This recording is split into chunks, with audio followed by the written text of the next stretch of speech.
Okay, I need to tell you about something that completely rewired how I think about building software, making money, and honestly, about luck versus skill in this entire industry. Because there's this story that keeps circulating in indie hacker circles, and every time I think about it, I get this weird mix of inspiration and existential dread. It's the kind of story that makes you want to open your laptop and start building immediately, and also makes you question every assumption you've ever had about how success actually works.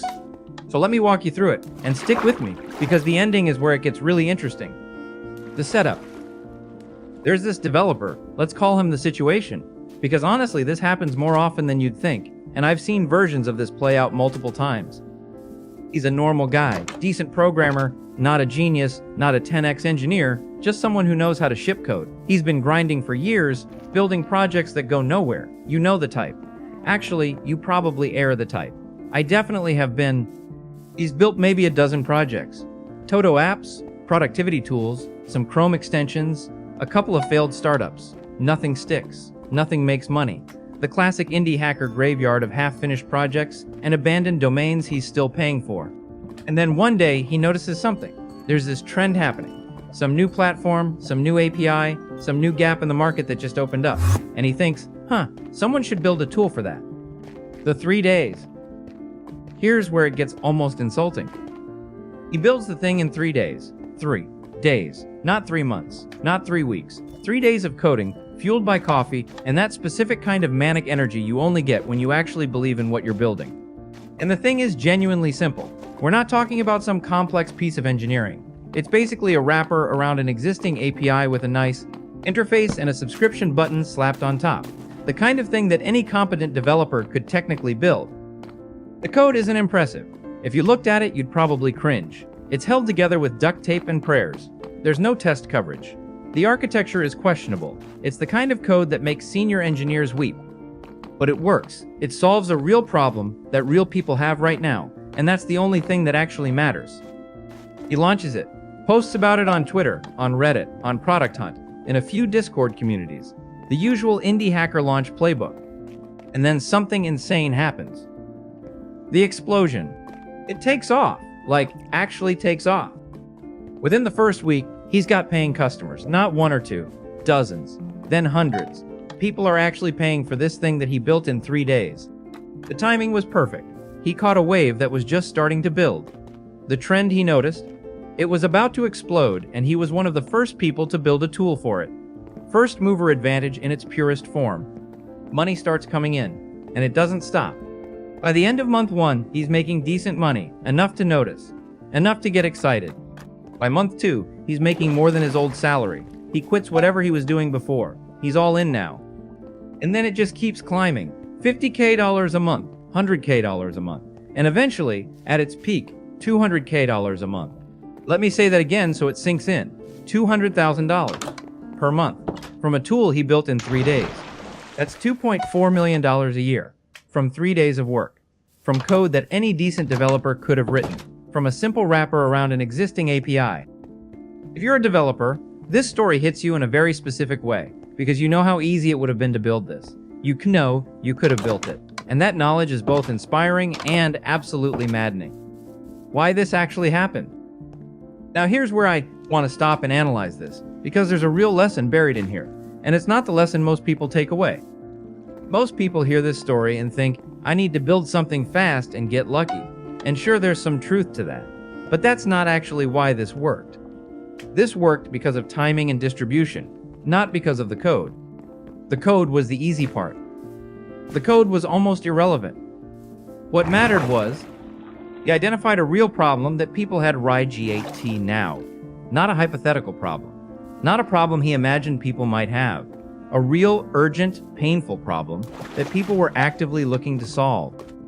He caught the wave at exactly the right moment, too early and there's no market, too late and there's too much competition. He hit the sweet spot where demand was exploding but supply hadn't caught up yet. He actually launched. This sounds obvious, but the graveyard of indie projects is full of things that were never actually launched. He shipped. He put it out there. He asked for money. And the thing solved the problem well enough. It didn't need to be perfect. It didn't need beautiful code. It just needed to work well enough that people would pay for it. That combination is why he made $200,000 a month. Not because he was a genius programmer, Not because the code was impressive, because he was in the right place at the right time with a working solution and the guts to charge for it. This is the part that breaks people's brains, because we're taught that success comes from skill, from hard work, from building something technically impressive. And sometimes it does. But sometimes it comes from noticing a wave 3 days before everyone else and having the courage to ride it. The warning signs nobody wanted to see. But here's the thing, and this is where the story turns. When you build something in 3 days and it makes $200K a month, there's a fundamental instability baked into the entire situation. And if you're smart, you can see the warning signs immediately. First warning sign, if you built it in 3 days, so can everyone else. This is the brutal truth. The same thing that made his success possible, the simplicity, the speed of building, also made it incredibly vulnerable. Because if one developer can build this in 3 days, then 1,000 developers can build it in 3 days once they see it's making money. And they will. Oh, they absolutely will. The moment you start making $200,000 a month with a simple tool, you paint a giant target on your back. Every indie hacker, every startup, every developer looking for their next project sees your success and thinks, I can build that. Second warning sign, he didn't own the foundation. Remember how the tool was basically a wrapper around an existing API? That means his entire business depended on that API, on someone else's platform, on a foundation he didn't control.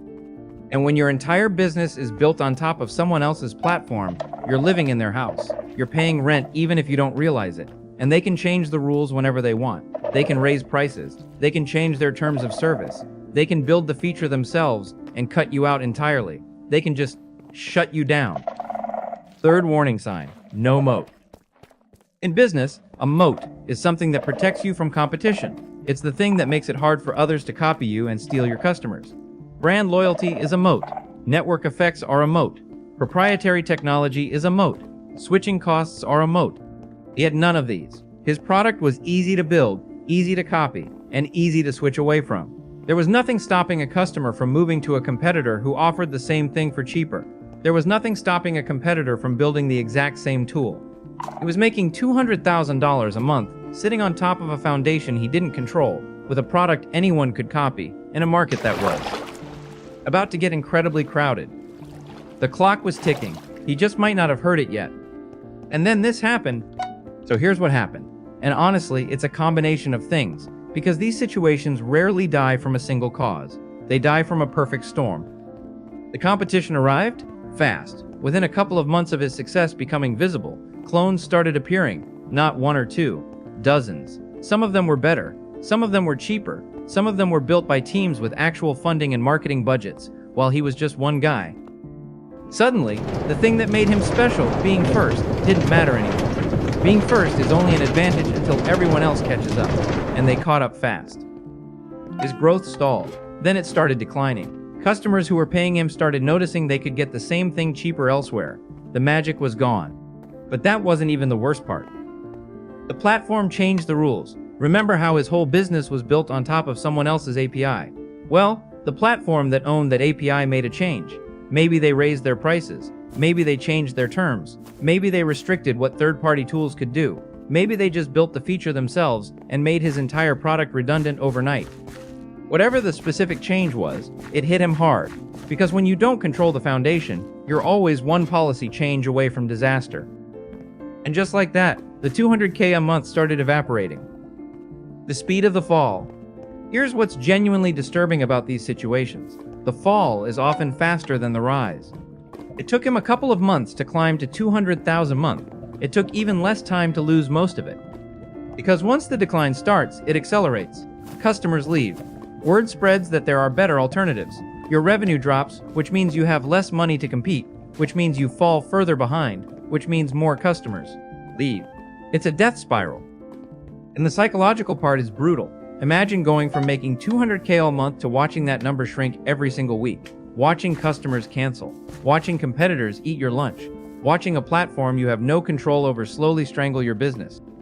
He went from being on top of the world to watching everything he built crumble, and there was almost nothing he could do about it, because the fundamental problems were baked in from the start. The lack of a moat, the dependence on someone else's platform, the ease of copying. Those weren't problems he could fix. They were problems that were inherent to the entire situation. What I actually think about this, Okay, so here's my honest take, and this is where I might lose some of you. I don't think this is a failure story. I actually think this is a success story that most people misunderstand. Because here's the thing, he made $200,000 a month. Even if it only lasted a few months, even if it all came crashing down, he still made more money in that period than most developers make in years. If he was smart, and I hope he was, he saved a huge chunk of that money. He took the windfall and secured his future. Because that's what you do when lightning strikes. You don't assume it's going to keep striking. You collect what you can, and you prepare for the storm. The mistake isn't building something that eventually fails. The mistake is believing that the success will last forever and spending accordingly. The mistake is quitting your job, buying the fancy car, upgrading your lifestyle, and assuming the money will keep flowing. If he treated that $200,000 a month as temporary, which it always was, then he won. He extracted maximum value from a temporary opportunity and moved on. But if he treated it as permanent, if he built his whole life around that income, then the fall would have been devastating. The real lessons here. Let me break down what I think the actual lessons are, because there are several, and they're not the obvious ones. Lesson 1. Speed of building is a feature, not a bug, but it comes with a cost. Being able to build something in 3 days is incredible. It means you can test ideas fast, capitalize on trends quickly, and get to market before anyone else. But the same speed that lets you build fast lets your competitors build fast too. Speed is an advantage in getting started, but it's a vulnerability in staying ahead. Lesson 2. If you don't own the foundation, you don't own the business. Building on top of someone else's platform is fine for getting started, but you need to understand that you're a tenant, not an owner. You're subject to their rules, their prices, their whims. The moment your success depends entirely on a platform you don't control, you're living on borrowed time. Lesson 3. A moat isn't optional if you want to last. Making money is one thing, keeping it is another. If your product can be easily copied, then making money just tells everyone else that there's money to be made here. You need something that protects you. Brand, network effects, proprietary technology, switching costs, something. Otherwise, you're just showing competitors where the gold is. Lesson 4. The windfall mindset versus the sustainable mindset. There's a huge difference between building a sustainable business and catching a windfall. Both are valid, but you need to know which one you're doing. If you catch a windfall like this guy did, your job is to extract maximum value and secure your future, not to pretend it's sustainable. If you're building something sustainable, then you need moats and defensibility from day one. Lesson 5. Timing beats talent more often than we want to admit. This is the uncomfortable one. This guy wasn't a genius. His code wasn't impressive. But he made $2.4 million a year because he caught a wave at the right time. Talent matters, but timing and positioning matter more than most. People are willing to admit, sometimes success is about being in the right place at the right time with a good enough solution. The part that keeps me up at night. Here's what really gets me about this whole story. The line between massive success and complete failure was razor thin, and most of it was outside his control. If the platform hadn't changed its rules, he might still be making money. If the competition had been slower to arrive, he might have had time to build a moat. If he'd been 6 months earlier or 6 months later, the whole thing might have played out completely differently. So much of it was luck, timing, circumstances he didn't control. And that's terrifying, because it means that success in this industry isn't purely about skill or effort. It's about being in the right place at the right time, and then being smart enough to recognize that your position is temporary. But here's the flip side, and this is the part that's actually inspiring. He put himself in a position to get lucky. He'd built a dozen failed projects before this one. He'd developed the skills to build fast. He was paying attention to trends. He was ready to move when the opportunity appeared. Luck favored him, yes, but he'd spent years preparing to be lucky. That's the thing people miss. You can't control when lightning strikes, but you can make sure you're standing in an open field with a metal rod, ready to catch it when it does. What I'd do differently. If I were in his shoes, here's what I'd have done. And honestly, what I'd tell anyone who finds themselves in a sudden success situation. First, I'd assume it's temporary from day one. The moment the money started flowing, I'd be planning for the day it stops. Because it will stop. It always stops. The question is just when. Second, I'd save aggressively, like uncomfortably aggressively. When you're making $200,000 a month from something that could disappear tomorrow, you don't upgrade your lifestyle. You bank the money. You secure your future. You give yourself options. Third, I'd use the windfall to build something defensible. That temporary money is capital. It's fuel. I'd use it to build a real business with real moats, or to fund a more sustainable venture, or to buy myself the time and freedom to figure out my next move. Fourth, I'd diversify immediately. Don't let your entire income depend on one product built on one platform. Use the success and the capital to start building other things, other income streams, other foundations. And fifth, I'd enjoy it, but with clear eyes. Making $200K a month is incredible. It's worth celebrating. But I'd celebrate while staying grounded in the reality that it's a moment, not a permanent state. The bottom line, this story isn't really about a guy who built a SaaS in 3 days and made $200,000 a month and then lost it. That's the surface. The real story is about the nature of opportunity, luck, and preparation in this industry. It's about how success can come from unexpected places, how it can be bigger and faster than you ever imagined, and how it can disappear just as quickly.